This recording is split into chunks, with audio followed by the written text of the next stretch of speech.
Bienvenue dans Retour à soi, l'espace où la spiritualité rencontre le quotidien. Mon nom est Émilie De Decker et ici on explore comment revenir à soi.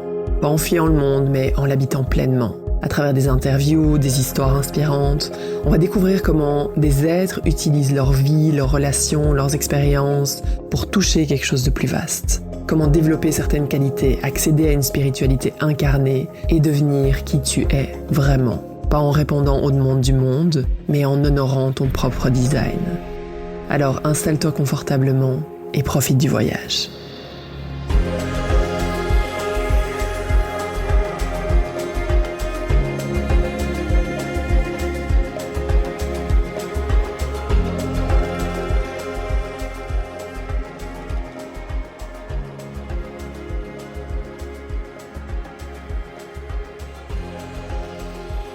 Salut à toi et bienvenue dans ce nouvel épisode de Retour à soi. J'espère que tu vas merveilleusement bien, que tu déconnectes pendant ces fêtes, que tu prends du temps pour toi. Si tu l'as pas encore fait, va écouter le dernier épisode, ça va être super important avant d'écouter celui-ci sur l'actualisation de ton système, de qui tu es. D'accord ? Donc dans cet épisode-ci, ce qu'on va aller voir, c'est les étapes concrètes pour voir comment on fait ça en fait. C'est quoi ? Ok, je connais les signes, j'ai compris, tu me les as partagés. Qu'est-ce que je fais concrètement maintenant ? Même si je t'ai déjà donné quelques pistes, on va aller plus en profondeur ici. Donc la première étape, c'est vraiment de reconnaître et de nommer ce qui est là. Je peux t'assurer que j'ai vu la transformation chez les filles de Satnam, donc mon contenant de 4 mois. Comment elles réagissaient au début du contenant et à la fin. Très différent. Au lieu de fusionner en fait avec leurs parts et avec les croyances, avec les parts d'elles, elles arrivaient vraiment à prendre de la distance, donc à nommer ce qui était présent, à reconnaître ce qui était là. Parce qu'à partir du moment où tu arrives à nommer les choses et à le reconnaître, ça veut dire qu'il y a une part de toi qui est témoin. Et c'est qui le témoin ? Généralement, c'est ton soi supérieur. Et donc, tu arrives à te connecter à quelque chose de beaucoup plus grand et qui commence à voir le vaudeville de toutes tes parts qui s'activent, d'accord ? Et on peut pas changer les choses qu'on reconnaît pas, en fait, qu'on voit pas. Parce qu'en fait, on est fusionné, on est dedans. Donc, on a vraiment cette incapacité de changer les choses. Donc, la première étape, c'est vraiment de commencer à observer. Sans jugement. Parce que si tu juges, c'est vraiment ton shérif intérieur qui est là, « Ouh là là, non, il faudrait pas ressentir ça, d'accord ?» C'est absolument pas ce qu'on veut. Il y a cette phrase qui est super importante à retenir, c'est que l'amour est la solution dans ton monde intérieur comme dans ton monde extérieur. Donc même s'il y a des parts de toi que tu observes et tu dis « Ah, c'est pas possible qu'elles soient encore là » ou « C'est pas possible que je ressente encore de la culpabilité, j'ai tellement travaillé dessus et c'est encore là », on enlève le jugement, d'accord ? On veut pas tout réparer tout de suite, c'est juste « Oh, tiens, j'ai fait ça, j'ai dit oui alors que j'avais envie de dire non » ou je me rends compte que je me mets en colère chaque fois que cette personne fait telle ou telle chose, par exemple, ou je me sens vide après avoir passé du temps avec des gens. Juste, nomme-le, écris-le, si nécessaire, parce que la conscience, c'est vraiment le premier pas vers l'actualisation. On va d'abord démarrer par les signes qui nous montrent qu'il est temps d'actualiser les choses, d'accord ? Donc, la première, c'est que tu as tendance à rencontrer la tension avec encore plus de tension. Et c'est quelque chose qui est très présent dans notre société.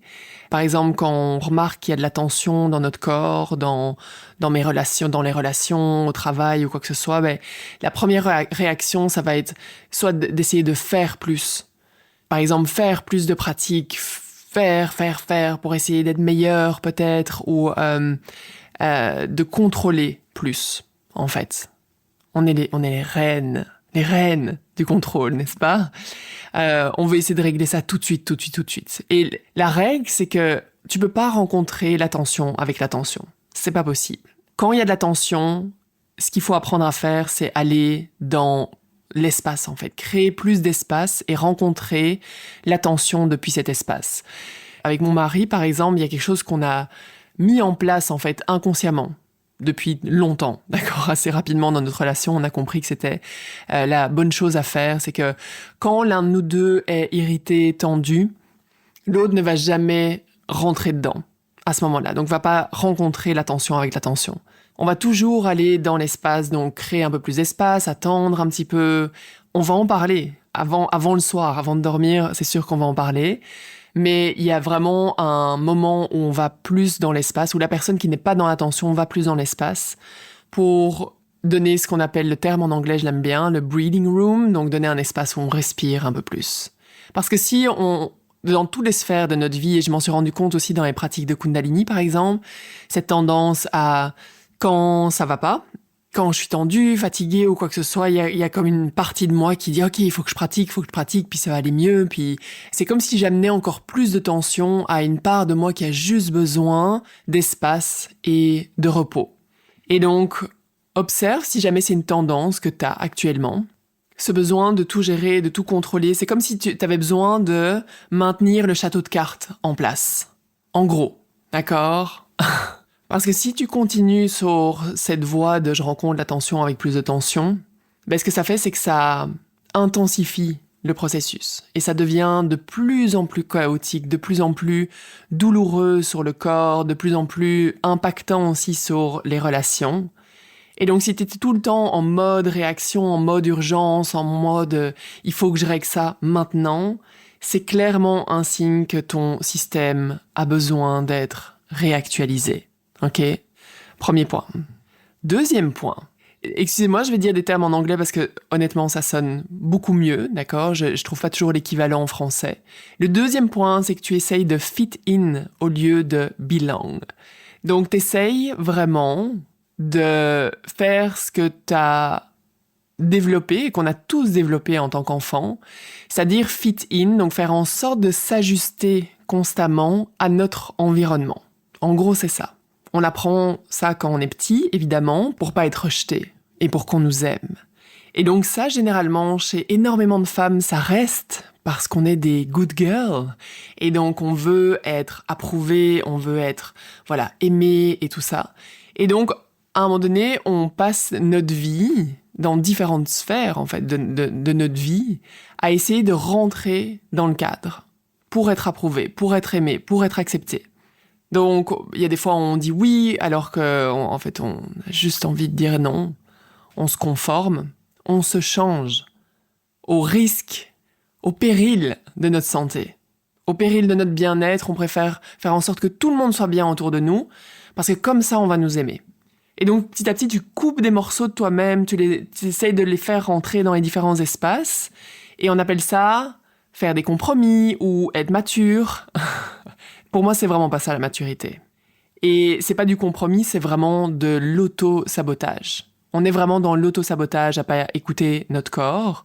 Tant qu'on continue en fait à faire ça, au lieu de vraiment chercher une tribu, au lieu de vraiment retrouver notre essence, donc de belong en fait, faire partie d'une sangha, approfondir nos relations au lieu d'accumuler en fait avec le temps de plus en plus de frustration, parce que ce qui se passe c'est que ok, notre discours interne devient mais je fais tout ça pour tout le monde et voilà comment on me le rend.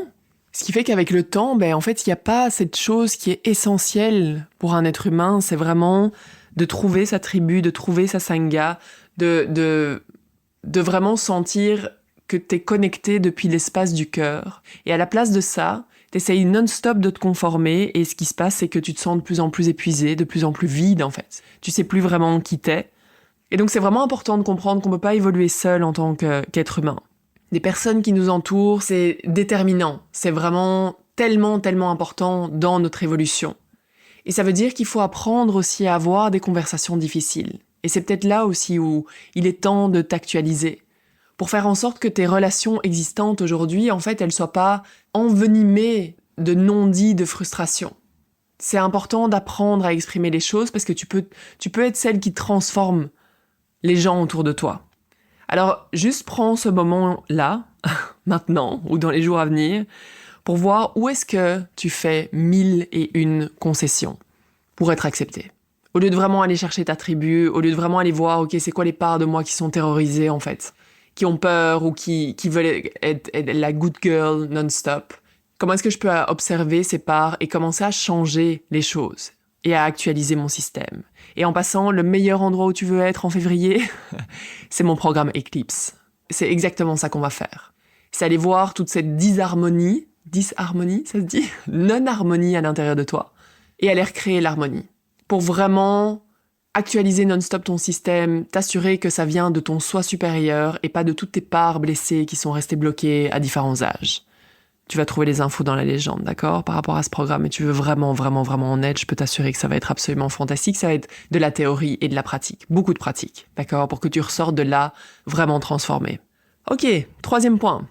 Tu catégorises ou tu mets une étiquette sur tout dans ton monde, y compris toi-même. D'accord, je suis la fille qui. C'était d'ailleurs mon ancien nom d'entreprise, c'était la fille qui.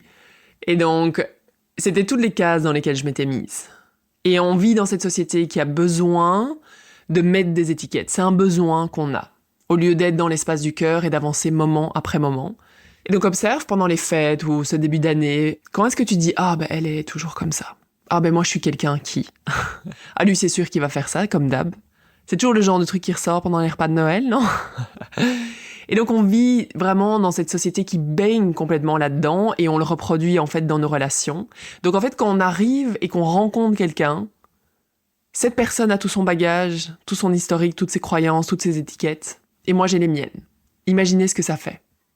Il n'y a aucune création moment après moment. Il y a pas de moment présent en fait. Et l'invitation est vraiment de commencer à réarriver dans ce moment présent. De voir, oh ok, j'ai cette perception-là de moi-même, des autres. Comment est-ce que je peux juste être là moment après moment, dans une curiosité absolue? Autrement, ce que tu fais, c'est que tu figes la réalité. On empêche le mouvement, en fait, on recrée non-stop la même chose. Ça empêche les gens de changer, parce que toi, t'as tes croyances par rapport à ces personnes-là, et ça t'empêche toi aussi, en fait, de changer. Ok, le 4e signe, c'est que tes peurs grandissent de plus en plus. Et c'est vraiment un truc qui vient avec l'âge, on le voit tellement. Des personnes âgées qui vivent vraiment à travers ce qu'elles voient dans les nouvelles, qui restent cloîtrées chez elles, qui commencent à se méfier de plus en plus de tout. Et c'est extrêmement important d'avancer en restant consciente de ce sur quoi tu poses ton attention. Est-ce que tes peurs grandissent? Est-ce qu'elles deviennent plus grandes que tes rêves? Est-ce qu'elles dirigent ta vie? Est-ce que tu postules pas à ce nouveau job parce que tu t'imagines plein de choses? Tu démarres pas ce projet parce qu'en fait t'imagines toujours le pire de ce qui pourrait se passer. T'oses pas dire la vérité parce que en fait t'es terrorisé de ce qu'on pourrait te renvoyer éventuellement ou qu'on t'aime plus. Peut-être que t'as peur de quitter une relation dans laquelle t'es plus vraiment heureuse ou d'aller vraiment poursuivre ce rêve qui t'habite depuis tellement longtemps. C'est dommage parce que pour moi, la quarantaine, ça représente vraiment ce moment où on a accumulé plein d'expériences et où on est passé par-dessus certaines peurs et c'est le moment où on peut vraiment aller toucher à cette liberté, cette confiance.